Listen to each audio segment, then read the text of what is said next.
大家好，我是小慧，欢迎您来到我的频道，也非常感谢您百忙之中收看我的视频。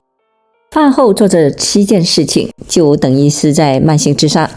有些人喜欢吃好饭就洗个澡，认为饭后洗个澡能够促进血液循环，有助于身体健康。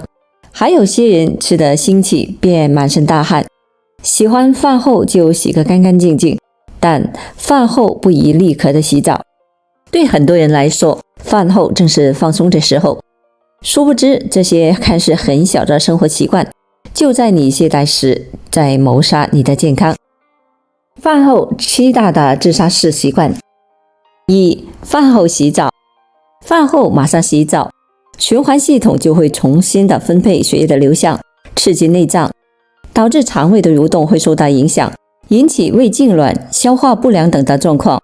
除此之外，也有可能会导致大脑出现短暂性的供血不足，继而会出现头晕、黑蒙等的不适。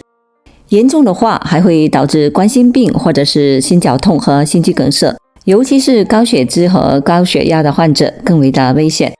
同时，对于一些血压偏低的人群，饭后立马洗澡也会诱发脑血管病，还可能会对脑组织造成损伤。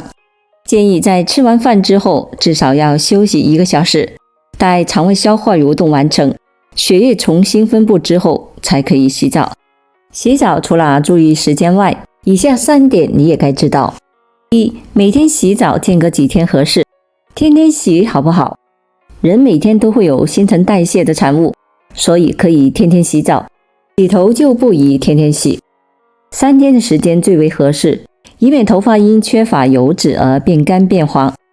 2. 洗澡时水温在多少度最合适？不是水温越热越有杀菌的功效，水温过热蒸汽太强，皮肤过于发红发烫反而不好。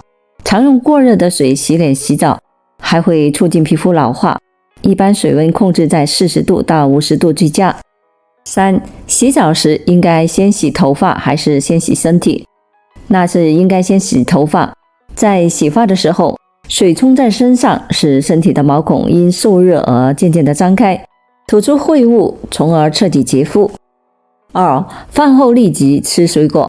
很多人都喜欢饭后吃点水果，认为能够通过这个方式来补充人体所需要的碳水化合物和微量元素，也可以解油腻。事实上，这是一个错误的生活习惯，时间长了就会引起腹胀、腹泻或者是便秘等的症状。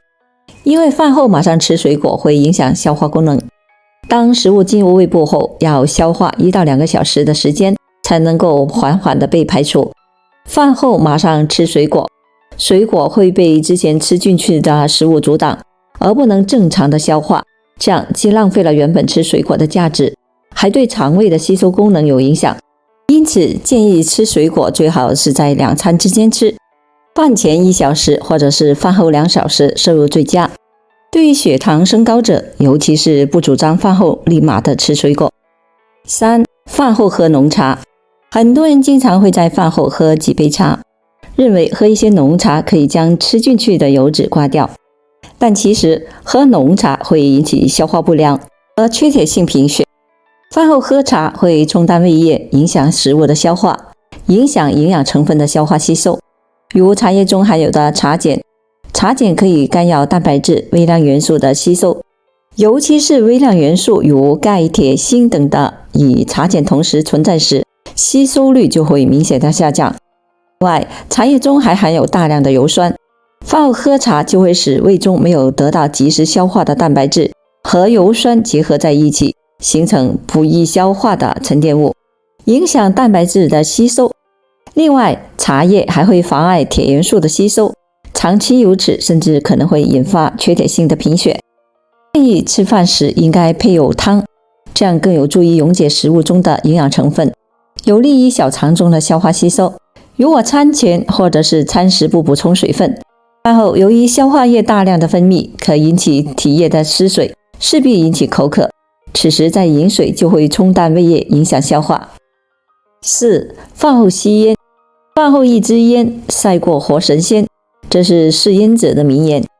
研究结果表明，饭后胃肠道蠕动增加，血液循环加快，吸收烟雾的能力最强，此时吸一支烟，烟中的有害物质比平时更容易的进入血液，中毒量大于平时吸10支烟的总和，因此这样对呼吸、消化道都有很强的刺激作用，无疑会给人体的机能和组织带来了比平时吸烟大得多的伤害。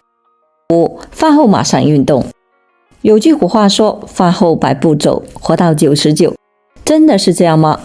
如果饭后是选择慢步走，或者是站着悠悠腹部，这样的确有利于肠胃道的游动，促进消化道对食物的消化吸收。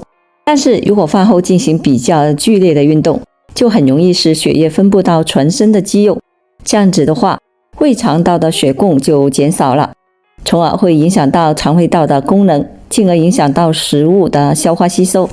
饭后最好做30分钟后，肚子不会胀胀的，就可以走走动动了。6. 饭后马上睡觉。刚吃完晚饭，肠胃道还在将刚吃进去的食物消化吸收，如果我们在这个时候就去睡觉，肠胃道的蠕动能力就会减弱，会引起消化不良。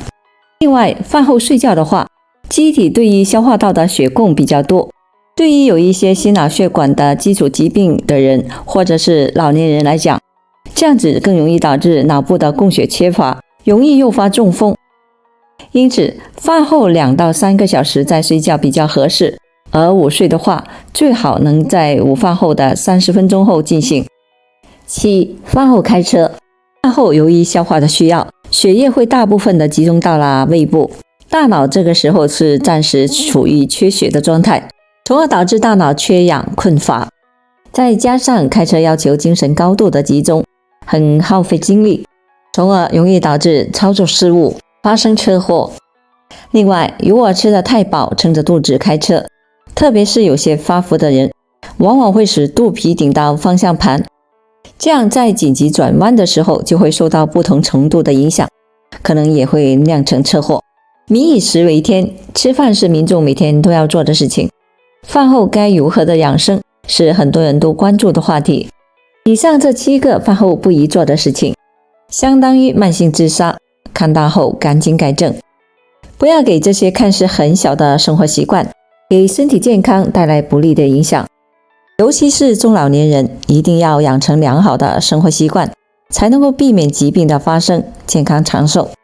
好了，朋友们，今天所分享的视频内容就到这里了。制作视频不易，朋友们，如果您觉得我分享的视频内容对您有所帮助的话，就请您给我点个赞吧。您的每个留言和点赞都是我进步最大的动力，也非常欢迎您到评论区分享您的生活经验。